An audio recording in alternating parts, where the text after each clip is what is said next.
Crush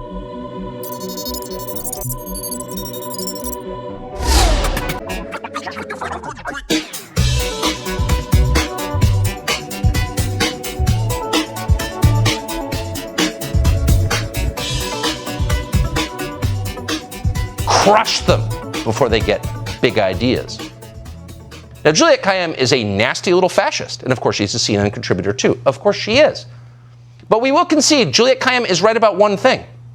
These things do fester. When you ignore the population's legitimate concerns for long enough, when you dismiss your own citizens as racists and conspiracy nuts and try and shut them down for long enough, at some point they are apt to revolt. Once people realize they're citizens, not serfs, you can't really know where things go from there.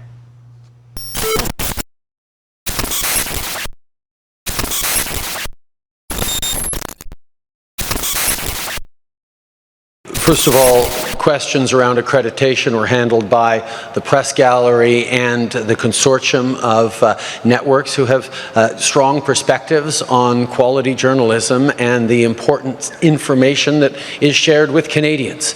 The reality is organizations like yours that continue to spread misinformation and disinformation on the science around vaccines, around how we're going to actually get through this pandemic and be there for each other and keep our kids safe, is part of why we're seeing such unfortunate anger and lack of understanding of basic science. Mr. Prime Minister, will you go outside to speak to Canadians? A lot of Canadians are angry right now. Do you have any message to them? How do we lower the temperature in Canada, Mr. Prime Minister? Is there going to be another lockdown, Mr. Prime Minister? And quite frankly, I won't call it a media organization, your group of individuals need to take accountability for some of the polarization that we're seeing in this country. And I think Canadians are cluing into the fact that there is a really important decision we take about the kind of country we want to see. And I salute all extraordinary, hardworking journalists that put science and facts at the heart of what they do and ask me tough questions every day. You are being asked a direct question at a parliamentary committee. To support her because she does her own work, and I'm proud of order. of the work point of order. But I do not feel that it is my responsibility to peer into the work my mother is doing, because I have point of order to suspend. That she's doing. Point of order to suspend. I've come to learn that the chairperson's power has gone out and is no longer part of this meeting. May I propose that we? It's okay. We can keep. Prime Minister and I can continue talking. No. I suspected that might be a problem. It's very convenient timing for the lights to go out. Look, I got a message to the effect that his power has gone out. I have no reason to distrust him. I hope you don't pull the fire alarm now. Yeah, well, look, there's no intent in my own private home here in the middle of a pandemic. I don't have a fire alarm. Mr. Fraser, I propose the general process is that the vice chair assumes the chairing of the meeting. So we'll continue. And that would be me. So we'll continue the meeting. And I now give the floor to the member for Carleton. Mr. Prime Minister, you have. I'm going to ask you one last time. How much did your family get from this organization? How much? Have you read the Conflict of Interest Act? How much? Mr. Yes, Poilievre? I have. How does it define family? I'm asking you. How does it define I'm asking family? you how much your family got. The Conflict of Interest Act defines family as spouse and direct dependents. Point of order. So you're not going to answer that question. Point of order. So you're not going to answer the question then. But make sure that they are educating and informing Canadians from a broad range of perspectives.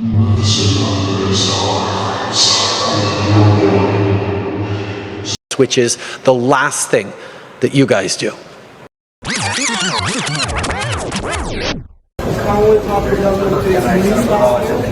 Mr. Prime Minister, will you go outside to speak to Canadians?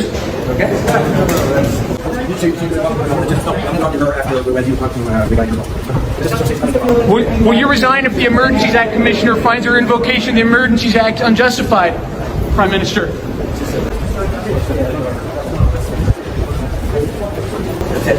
A lot of Canadians are angry right now. Do you have any message to them?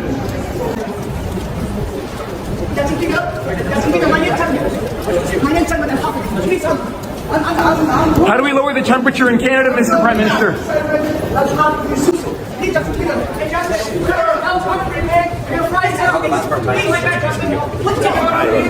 I'm gentleman. My name's gentleman. Long time for Canada. Johnson Kid wants for me. Gentleman, mom, please. Please. Please. I'm from Canada.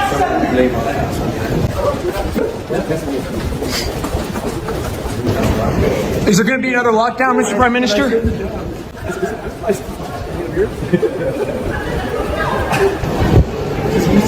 8 or 9 points down in Ontario, Mr. Prime Minister.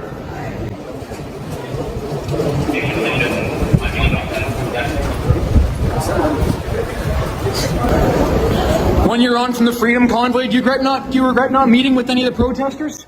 I don't and I won't apologize for calling out people who were harming their fellow Canadians. How can we lower the political temperature, sir? Now, they're using these smears because typically they work. Just dismiss these people. Don't listen to them. They didn't go to college. But what Justin Trudeau apparently didn't count on is that a handful of independent journalists are committing journalism inside Canada. And a free press works. That's why we have it, or did. So instead of repeating state-mandated talking points like their journalists do and the morons in our press corps do, these independent reporters have been broadcasting hours-long interviews with the truckers themselves, in their cabs, totally unfiltered, so you can decide what you think. You can actually make your own judgment about reality. And the idea that in this soft environment, you accept huge sums of money. And by the way, the traffic between the news media and the political media, how many journalists ended up as aides to the ministers? Well, Mr. Trudeau's chief aide, Ben Chin, began on a Toronto media station. Because of you, she's lost all of her friends. All of them. You have forced her to choose, and now she's all alone. And here's the sad part. You're happy she has no friends. You're happy she has no one to talk to. You're happy she has no one to hang out with. You're happy you've isolated her from the world. And let me tell you what, that makes you a terrible human. And if you're a man watching this and you're offended by this video, you're the problem.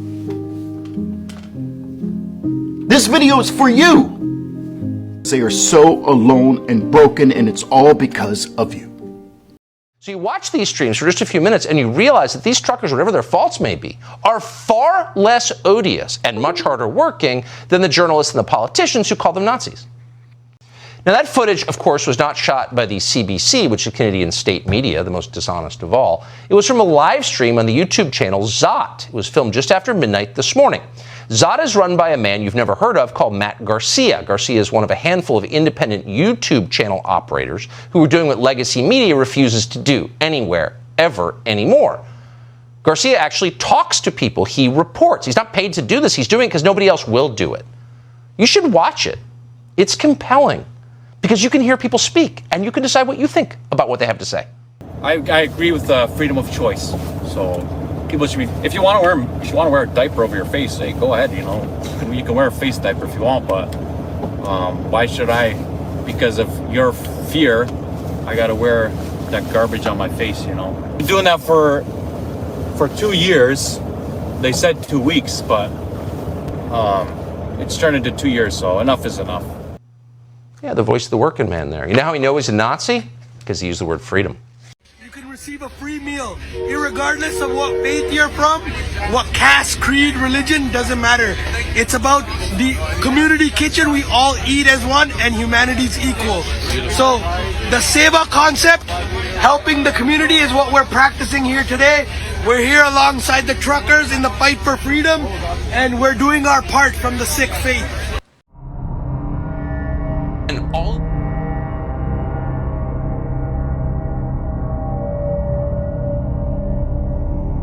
And all of these people can now be arrested on site simply because of where they're standing. But being arrested is the least of their problems. An arrest suggests bail. You can get out of jail.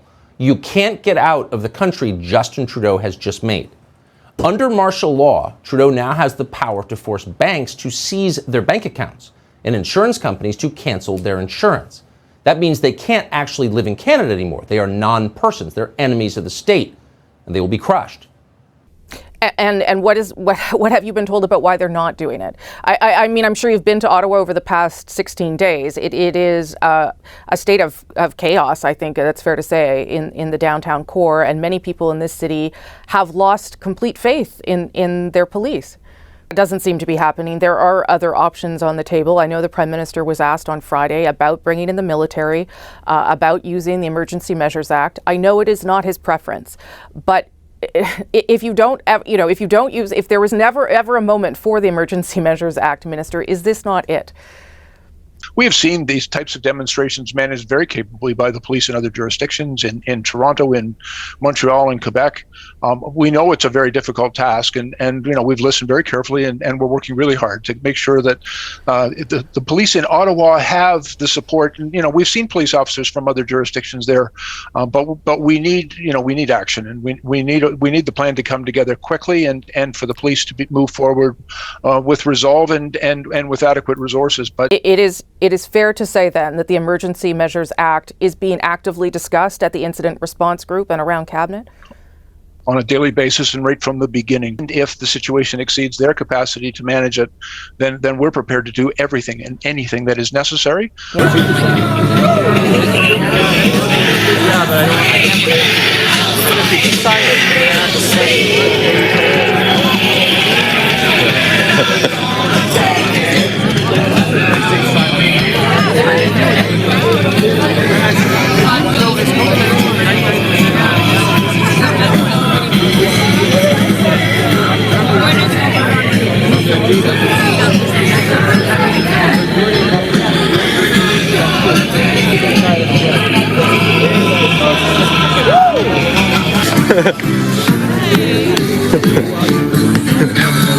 his case and he said, I'll start this show on fire.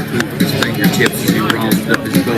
Then he pulled his bow across the strings and it made an evil hiss.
All my way here, I was walking with it on my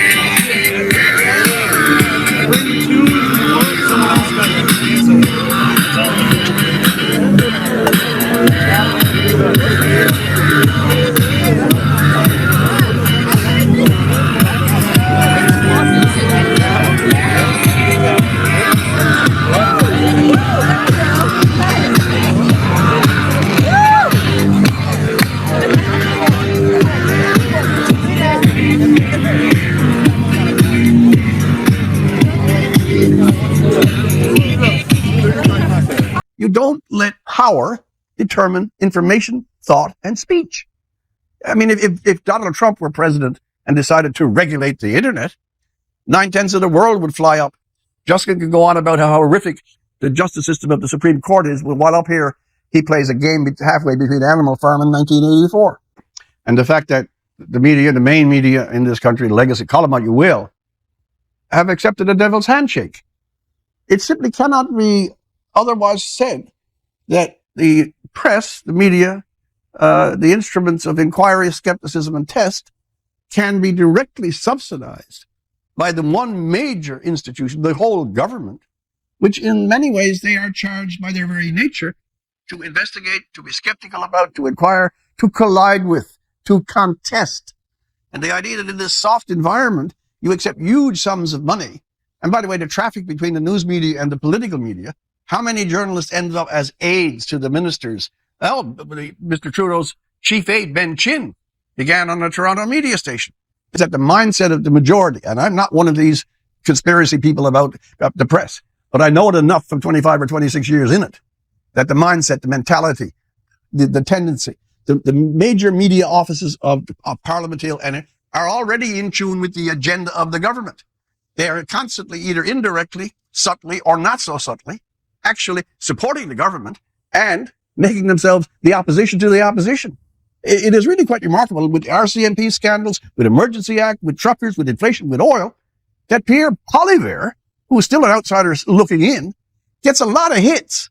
He's going to tear Canada apart.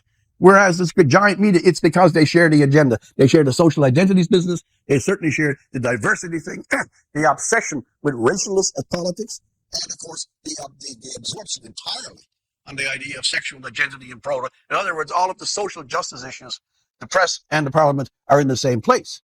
When you and I were much younger, and maybe only about 20 years ago, the press was also an independent check. And now the press is in the pockets of the government. And I called that fascist earlier, and I meant that.